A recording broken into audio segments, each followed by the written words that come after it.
Vous êtes bien sur Full Metal Radio. Éphémère, ton émission métal sur Westrack. Vous êtes bien dans Full Metal Radio, votre nouvelle émission métal sur Westrack Radio. Vous venez d'écouter le nouveau Misanthrope, Lake of Comprehension, reprise de Death, et tiré de leur nouvelle EP, Death Ascents. Et nous avons le plaisir d'avoir son Altesse Sérénissime, Philippe Courtois de l'Argilière au téléphone. Bonjour votre Altesse, bonjour Philippe. Bonjour Nico, salut Mathieu, salut tout le monde de la Normandie. Merci d'avoir accepté l'invitation d'Éphémère, première émission. Eh ben oui, faut bien, on a réglé les potards, la technique, là exact. On est prêts. Nous sommes prêts. Écoute, une première question, Death Ascent, EP 8 titres, mais album à part entière vient de sortir, il est disponible chez Holy Records bien sûr, enregistré au célèbre Morris Sound de Tampa, on en reparlera. Philippe, comment est né ce projet ? Oh là là, c'est un projet un peu fou, en fait c'était pas du tout prévu, et l'été 2023 j'ai artistiquement pété un câble, il fallait vraiment que j'avance, j'ai eu pas mal de flashs sur ma carrière de musicien de métal extrême, et dans une interview du fanzine Mega Trash de Dave Martin, il me posait cette question, et je comprends pas, donc Dave Martin me posait la question, je ne comprends pas pourquoi, est-ce que Misanthrope n'a jamais pensé à comme tous les death métalleux de 1990, aller enregistrer au Morrison Studio, et en lui répondant, mais en fait j'ai eu plusieurs flashs, mais c'est vrai que quand j'ai écouté Attest, Hellwitch, le premier obituary de son second death, c'est vrai que j'ai halluciné sur ce son du Morrison Studio de Tampa, Florida. Et quand j'ai composé Eater of Mankind, donc j'avais 20 piges en 1990, c'était vraiment là-bas que je rêvais d'enregistrer. Évidemment, je ne l'ai pas enregistré là-bas parce que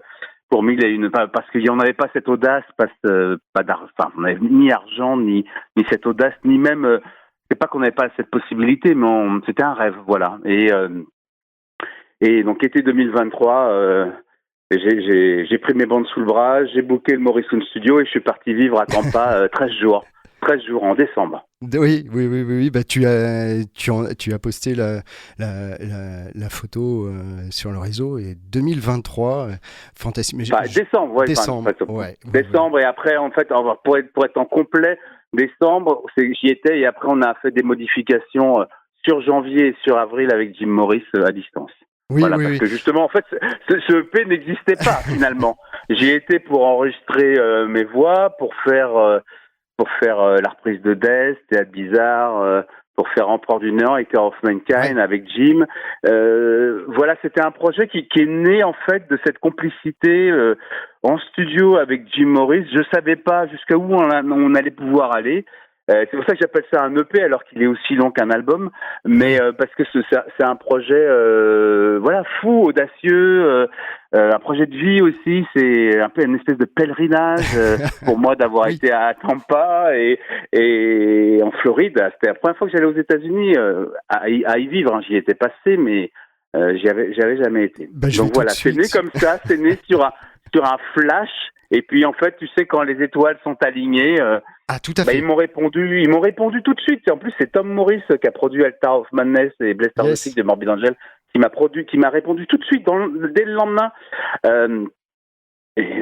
Pour l'anecdote, j'en ai jamais parlé, mais il y a même le chanteur d'Obituary, John Tardy, avec qui j'ai correspondu justement par rapport à ce projet-là. Il m'a dit non, mais c'est une super idée d'aller là-bas, tu vas voir, c'est très pro et tout. Donc j'étais en plus encouragé par John Tardy d'Obituary sur un mail. Tu vois, exclu pour toi. Merci, mais tu as besoin d'être encouragé, toi, Philippe Courtois. C'est dingue. Non, mais d'encourager, j'ai bien compris, oui. d'aller jusqu'au Morrison, quoi. C'est comme j'ai traversé la planète. Ah oui, mais d'être encouragé, c'est pas que je voulais pas le faire, c'est pas du tout ça qu'il faut comprendre. Non, en fait, il m'a sécurisé dans mon choix. Il m'a dit, tu vas pas être déçu, c'est l'endroit. Alors plutôt, c'est pas l'encouragement, effectivement, c'est pas très approprié. Il m'a dit que c'était l'endroit où il fallait aller si tu voulais faire évidemment, ça, évidemment. C'est une évidence, en fait, voilà.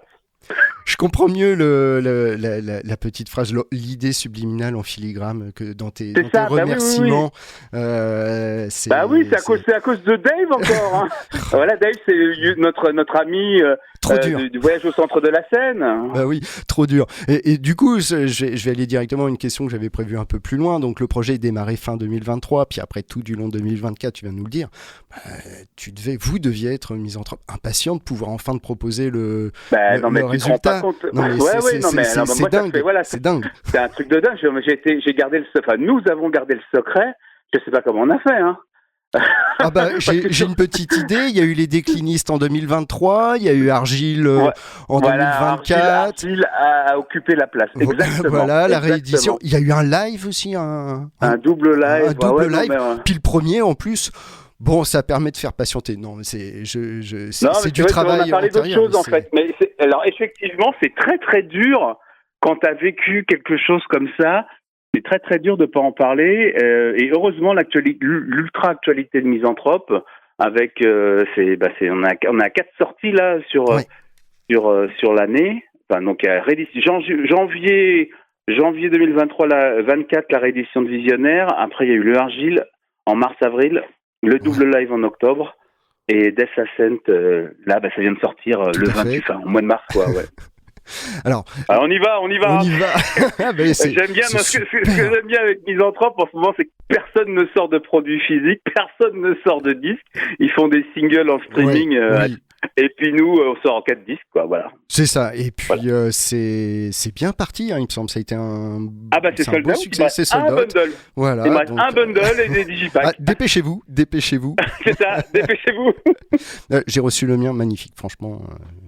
Top. Oui, t'as vu, en plus la pochette, oh là là, extraordinaire. On n'en parle pas, on va en parler après.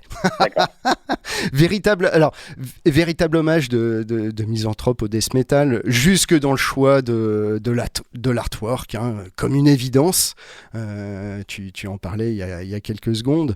Le choix des titres, tant des reprises que des réinterprétations, est-ce qu'il a été simple ? Est-ce que ça a été une évidence ? Il a été simple parce qu'on a... Parce que il y avait des morceaux comme Empereur du Néant, Empereur du Néant, Théâtre Bizarre, Hater of Mankind, qui était Lamentation du Diable, qui est pour la toute première fois chanté en anglais. C'était. Oui, parce qu'il faut préciser à nos auditeurs, tout est en anglais. Les 8 sont en anglais. Alors attention, parce qu'on a fait vraiment un coup double, parce que tout est en anglais, mais la version digitale, t'as 8 titres en plus chantés en français. On est vraiment les seuls à faire. C'est magnifique. En bilingue. Non, mais en fait, il y a beaucoup de travail. Hein. Je pense que les gens ne se rendent pas trop compte, mais il y a énormément de travail. En plus, c'est des mix alternatifs. Là, c'est à Own Studio Enosis. C'est chanté en français. Donc voilà, la version digitale qui est en exclusivité sur Holy Record, c'est du sérieux. C'est du sérieux, mais comme souvent. J'ai eu un message de remerciement de Paul Hogg tout à l'heure, de Ken, que je viens de lire. Donc un fan de polonais, il me dit, mais en fait, il hallucine d'avoir reçu 8 titres en plus du EP chantés en français. Tu vois, pourtant il n'est pas francophone, mais pour lui ça met un souffle nouveau et ça apporte encore quelque chose d'autre au Death Ascent, au projet, à la globalité du projet. Holy Record, c'est toujours quand même très généreux avec ses fans. Il y a toujours des petits cadeaux en plus, et puis effectivement il y a toujours du contenu de qualité et du contenu. C'est vraiment une démarque tout à fait. Et donc l'artwork, là il faut en parler. Hommage jusqu'au bout. Hein, Voilà, donc c'est Jean Del. J'ai toujours adoré la pochette de Blessed Are the Sick de Morbid Angel, qui est une des plus belles pochettes qui existent.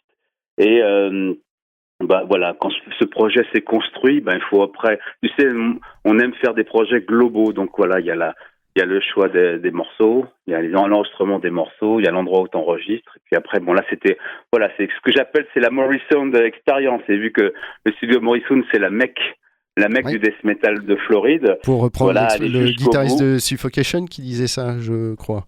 Qui Ouais, l'appelle bah, tout comme le monde ça. le dit, Tout le hein. monde En le fait, dit, tout le monde voilà. le dit. Ouais, tout le monde le dit. J'ai regardé sur, tu sais, je me suis quand même pas mal renseigné avant d'y aller. Hein. Et alors, ce qui est drôle, c'est que j'étais à Tampa. Je savais où je dormais les 2 premiers jours. Après, je savais pas. Philippe arrive aux États-Unis. Me voici, me voilà. Ah, c'était quelque chose. Un petit côté Qu'est-ce que je veux Disneyland. dire Ah non, pas du Non. tout. Disneyland. Ah mais- non, oh non, non, mais- c'est grand. Non. C'est compliqué, hein, les États-Unis. Non, En mais- fait, il n'y a pas de transport. Je disais ça, c'est Et- pour le plaisir d'y être, Ah oui. d'être émerveillé, d'être un peu perdu la Ouais, première d'être fois. On se dit, bah, alors moi, je- personnellement, je ne suis pas émerveillé à Disneyland.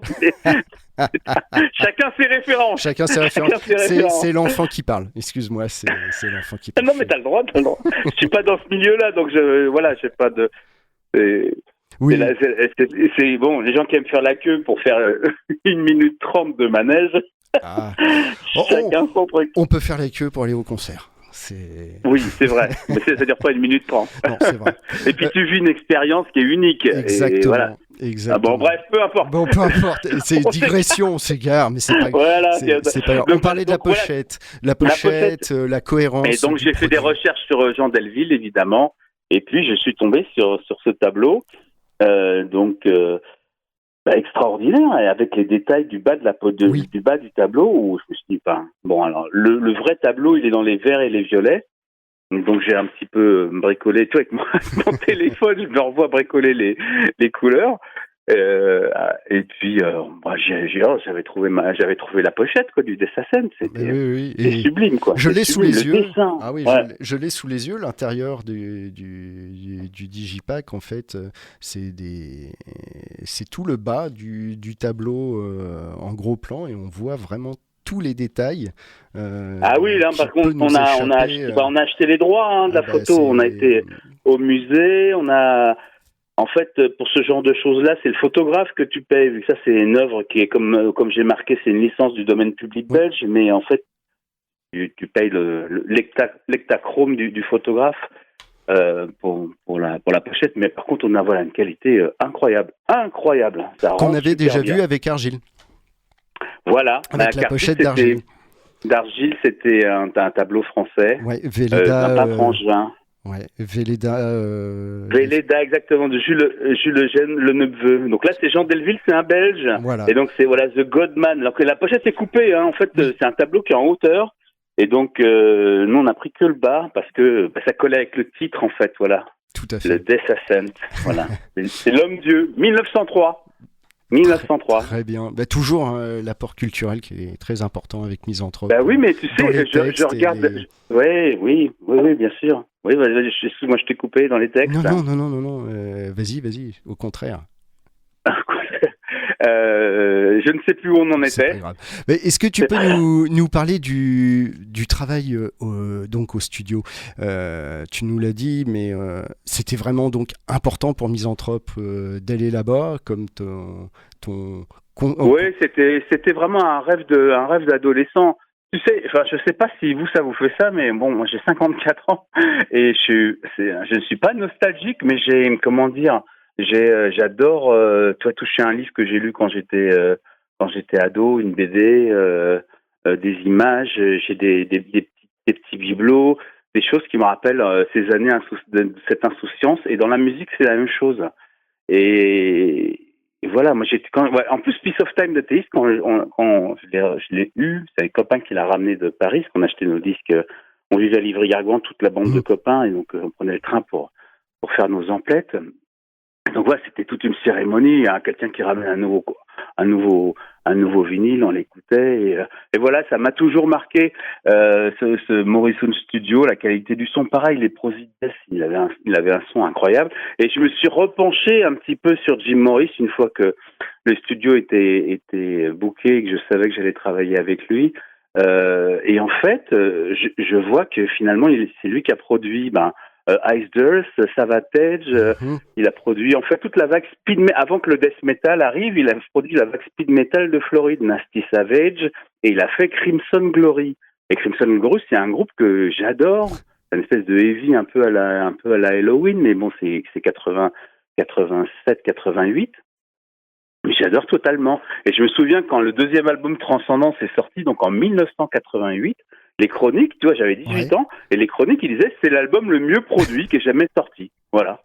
Et finalement, tu vois, quand j'y étais l'année dernière, voilà, tu bosses avec le mec qui a fait le meilleur son à un moment donné, puis après ça s'est développé, puis il a fait surtout Symbolique de Death en 95. Oui.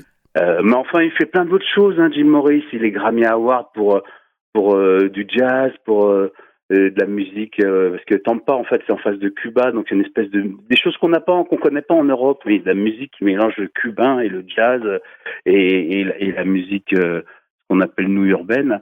Enfin voilà, c'est hyper étonnant, de voir les disques d'or accrochés au mur. Je veux dire, c'est. Et quand tu arrives là-bas, je veux dire, t'assures direct, hein, tu peux pas te dire attends, j'ai mal à la gorge ou on va boire, on commence dans 1 heure. La pression, le stress? Non, pas ni l'un ni l'autre. Ni l'un ni l'autre. T'es tellement content que c'est l'adrénaline. Super, oui, bah oui. C'est un super héros, quoi. En plus, mais les Américains, ils travaillent. J'ai pas l'habitude. Comme je te disais, c'était ma première fois. Ils travaillent tout le temps. Il y a pas de pause. Tu vois, en France, tu bosses jusqu'à midi. Après, c'est l'apéro. Après, tu manges. Après, tu digères. Aux États-Unis, ils mangent pas le midi. Tu vois, ils prennent un café, un petit paquet de chips. Ouais. Et ils font 10h, 19h non-stop. Et ça, c'est déjà culturellement, c'est très, très différent, quoi. Très différent, tu vois. J'imagine. Tant que le résultat est pas atteint ou fini, on continue, quoi, en fait. C'est ça. Ils sont. Ouais, j'ai trouvé j'ai été étonné pour plusieurs choses. Déjà, l'enthousiasme et la gentillesse de l'accueil, parce qu'il pourrait avoir la grosse tête. Alors que je crois qu'un des mecs les plus gentils que j'ai rencontrés, il est content de travailler avec toi. Tu deviens son meilleur copain, en fait, tu vois. C'est pendant une semaine, c'est fou, quoi. T'as cette impression. Et puis voilà, il te fait travailler, il te fait faire des one take et des reprises, mais c'est comme on dit, ça se passe bien, c'est smooth. Ouais. C'est fou, quoi, c'est fou. Et le truc le plus marquant, c'est que je suis arrivé, on avait sa première séance un lundi matin à 10h du mat. Et Jim Morris est venu me chercher à l'hôtel. Tu vois, déjà le délire. Je pensais que c'était son assistant, mais c'est Jim qui est venu me chercher. Donc voilà, j'étais déjà on est sur le trajet, on a refait le monde. Et toi, tu arrives à 10h, tu as un débrief parce qu'il y a quelqu'un qui s'occupe du studio. Donc tu as un débrief comment va se passer les sessions.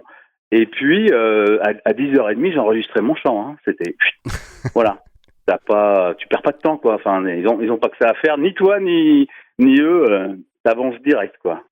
J'ai trouvé le professionnalisme. Pourtant j'ai bossé, j'en ai fait. Hein, j'ai produit avec Oli Records, j'ai produit 140 albums et j'en ai fait 7 en Suède avec le Fredman Studio. J'ai bossé avec Anssi Kipo en Finlande qui a produit Children of Bodom et tout ça. Et c'est pas les Scandinaves, les Français, les Américains, c'est 3 cultures, 3 mondes, c'est le choc des cultures. Hein, avec Dan Swano aussi, il me semble. J'ai travaillé avec Dan Swano sur Godsend, sur les 2 Godsend. Ouais. Et exactement. Ok. Mais je comprends, tu parlais tout à l'heure notamment du plaisir d'avoir un objet dans les mains que tu venais d'avoir, mais je comprends tout à fait, c'est ce qu'on avait. Moi je suis pas de la génération internet. Quand on commandait en VPC, qu'on recevait enfin notre album ou notre t-shirt Oli Records ou chez Adiposer, on attendait le copain pour qu'il reçoive le sien, et puis ce moment de partage, on ouvrait ça et on regardait ça. Mais oui, c'était. On passait une après-midi. Mais moi, je suis comme toi. Je suis très, très tactile avec les produits, quoi. Et c'est super. Ça marche. Enfin, honnêtement, il me reste un bundle du Death Ascent. C'est la première fois qu'un démarrage est aussi bon sur un disque de Misanthrope depuis Alpha X Omega, donc depuis 10 ans. Okay. C'est génial quand même. Complètement. C'est génial. Complètement. Mais bon, voilà, les gens, en fait, tu vois, le Morrison Studio, ça fait toujours rêver. Misanthrope, il y a un gros following. Merci d'ailleurs à tous ceux qui nous écoutent. Oli Records, c'est sérieux, le site marche bien, les envois marchent bien, c'est bien protégé. Enfin, tout le monde, s'y retrouve. c'est pas si cher que ça, parce qu'on est à, j'ai vu, on est à 34 euros, Oui. t'as le CD, le vinyle et le t-shirt, donc Et les fans ça va. envoient les photos pour remercier de l'envoi à chaque fois. Ah ouais, Franchement, c'est là-dessus, dingue. c'est super. J'ai une avant-dernière question. Alors, il me Bien semble sûr. avoir lu que tu t'interrogeais en 2000. Alors, dis-moi si je me trompe, à la sortie de Misanthrope Immortel sur l'avenir de Misanthrope. Oui, 25 ans plus tard, Misanthrope, on l'a dit, semble ne s'être jamais aussi bien porté. Les c'est vrai. Déclinistes, Argile, qui clôt sa trilogie en 2024 avec Spleen Angel, réédition d'album, le live, le premier en 2024, et là donc Death Ascent. J'ai vu que tu réinterprètes 2 titres de Misanthrope Immortel justement dans le Ouais. Death Ascent, et c'est pas une sorte de pied de nez au destin, C'est justement. ça, 25 ans après, ouais, c'est. Bah, tu sais, la vie d'artiste, en fait, c'est compliqué. Enfin, la vie d'artiste, parce que même si on est dans le métal extrême, à ce niveau-là, enfin, je suis obligé d'utiliser le terme artiste. Il n'y a pas d'autre mot qui. Voilà, je suis pas musicien, je suis plus artiste-producteur, auteur-interprète. Un créateur. Euh, ouais, ouais, voilà, dénicheur de talent, tout ce que tu veux. Et Hum, en hum, fait, hum. je sais pas, hein, il y a une espèce de flamme voilà. Je suis torturé aussi, hein, par ça, hein. Ça me fait avancer. C'est difficile, hein. Il y a des fois, c'est difficile d'être d'être Philippe de Misanthrope. C'est difficile. Et en 2000, je pense que c'était une période très difficile. Je sais qu'en 2000, tu vois, on avait tout pour nous. On avait le super Hum. album, on avait la super pochette, on avait on avait Théo Fredman pour la 3e fois, on avait tout, sauf qu'on n'avait pas de groupe, quoi. On s'est retrouvés, Jean-Jacques et moi, tout seuls. Ouais. On peut pas jouer, on peut pas partir en tournée, on peut pas faire de clip. Il y a pas de clip à l'époque. Tu vois, on s'est retrouvés tout seuls, et grâce à Gaël et Anthony, on a remonté le groupe en 2002. Et voilà, entre temps, c'est pour ça qu'on a lancé Argile en 2001, parce que on s'est retrouvés en fait tout seul. Et c'est vrai que c'est tellement un engagement. Tu sais ce que c'est, toi, avec Carbo. C'est Hum. tellement un engagement si tu veux faire de la création artistique de qualité et au niveau que nous on veut se mettre. Euh, c'est voilà. De toute Vous façon, quand trichez tu pas. bosses avec. Vous trichez pas. Ouais, non, mais en fait, tu peux pas tricher quand tu bosses avec Jim Morris ou Frédéric Nordstrom ou Dan Swano ou Hansi Kipo ou Frédéric Gervais du Enosis. Tu Hum. peux pas tricher. Les mecs, ils veulent ce que tu as dans ton âme, quoi. Ils veulent entendre ta voix. Et tu dois être prêt. Moi, je chante tous les jours, hein. Et puis tout ce que Je vous chante tous avez les jours. bâti, on Ouais, parle ça, souvent j'y pense. de cathédrale, mais quand même, les bases sont de toute manière solides, mais faut continuer. Alors honnêtement, je regarde pas trop. Je sais, il y a des articles. La Rituel a fait un article magnifique de 10 pages sur Holy Oui. Record. Il y a plein de photos de nous jeunes, mais je pense pas trop à tout ça. Faut vraiment, j'avance là en ce moment. En fait, on avance, on a trouvé en 2020. Voilà, depuis 2023, 24, 25, on a trouvé notre rythme, on a trouvé notre nouvelle façon de travailler, on a trouvé pas mal de On choses. sent du plaisir. Beaucoup de Ouais. plaisir. En fait, on fait pas ça pour. Les quantités sont ultra limitées, donc il n'y a pas non plus Mm. d'aspect commercial. Mm, mm, Il faut que ça vive, évidemment. Il faut qu'il y ait des commandes, parce que sinon, il n'y a pas on peut pas produire tout ça. Mais c'est hyper intense. Mais c'est passionnant comme vie. tout à fait. Mais les gens comprennent pas. Hein, les gens me disent, mais ouais, les gens comprennent pas. C'est difficile à expliquer, en fait. C'est difficile à expliquer, mais voilà, toi, tu as connu les années où les records, le catalogue, tout Oui. ça, donc Oui, tu oui. vois d'où on vient. Même l'évolution du catalogue, je l'ai connu Bah en oui, noir et de noir et blanc, blanc à agrafé, et couleur, après, à... il arrive avec une couverture glacée, papier glacé, couleur. Enfin, waouh, c'est dingue, quoi, en fait. On voit l'évolution, et toujours la même gentillesse au téléphone quand on commandait par téléphone, ou il manquerait plus toujours un qu'on petit soit, mot. il manquerait Non, plus non, qu'on mais soit méchant. c'est-à-dire Non, mais que je sais qu'il y a c'était... beaucoup de gens qui deviennent cons et qui sont pas sympas. voilà. Mais je sais bien. D'ailleurs, il y a... Je tairai le nom du. c'était pas d'Hypocer, mais j'ai eu une fois quelqu'un au téléphone et c'était pas chez Holy Records. C'était étrange. C'était pas mauvais, c'était étrange, c'était bizarre et j'avoue que j'ai pas recommandé. Non, mais c'est. Ouais, cette évolution est. Après, il y a des. Ouais, merci. Mais on fait que bosser en fait. Voilà.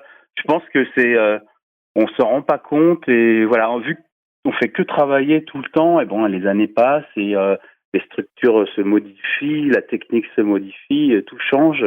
Mais c'est hyper intéressant. Moi, même moi, honnêtement, quand on a lancé le nouveau site Holy Records en 2021, je savais pas je savais pas qu'en 2024, on aurait sorti Réédition de Visionnaire, le Argile, le Double Live, Death Ascent ou Morrison. Enfin, c'est des choses qui, ça se fait en fait, on le sait 3-4 mois à l'avance, quoi. Ouais, ça se fait naturellement. Par contre, un truc qu'on fait bien, c'est que voilà, quand il y a un projet qui est presque terminé, on le sort, tu vois. Ouais. On n'attend plus. Avant, je sais pas, c'était compliqué avant. Tout était compliqué. C'est ça. Maintenant, c'est un petit peu moins compliqué. Bon. Alors, outre le Aeris Metal Fest le 10 mai, dans une église désacralisée, j'ai vu là dernièrement une date passer. Quelque chose qui se prépare à Paris. C'est ça. Le 11 octobre. Voilà, le 11 octobre, on fait un grand concert à Paris, Petit Bain, avec Monolith. Et on va célébrer nos 37 ans. 37 ans de survie. 37 ans de survie. Non. 37 ans de non-stop. On s'est jamais arrêté, Misanthrope. On n'est pas comme certains, qui ont pris 5-6 ans de pause. Donc c'est concert en partenariat avec Garmon Bozia. C'est Garmon Bozia qui produit, voilà. Et c'est Holy Records qui présente. Et puis donc nos amis de Monolith qui ont fait un super dernier album là. Ouais. Ça va être génial. Donc, the place to be. Vous allez passer en revue les 37e années tu verras là. Bah oui, non. C'est en octobre. Je m'en doute, je sais bien. Ça va être extraordinaire, Nico. Mais forcément, des invités, non, c'est en préparation. C'est en préparation. C'est sorti, la date est sortie vendredi, donc oui, non, mais vu qu'on est lundi. J'en veux toujours plus. Tu veux tout savoir. Même moi, je sais pas encore. On n'a pas décidé. On se revoit là en avril pour préparer le Oasis Festival dans le Nord-Pas-de-Calais et on va débriefer tout ça. Bon, fantastique. On se tiendra au courant et puis tu nous en reparleras alors, si tu veux bien. Avec plaisir. Fantastique. Écoute, merci beaucoup, merci infiniment, Philippe. Merci Misanthrope. Merci beaucoup d'avoir accepté cette invitation, de nous avoir parlé donc pour moi. De Death Ascent, l'EP 8 titres qui vient de sortir. Il ne reste plus qu'un bundle. Voilà, dépêchez-vous. C'est chez Holy Records. www.holyrecords.com. Voilà. Merci beaucoup, Philippe. Allez, très bonne journée à tous. Au revoir. Salut. Salut.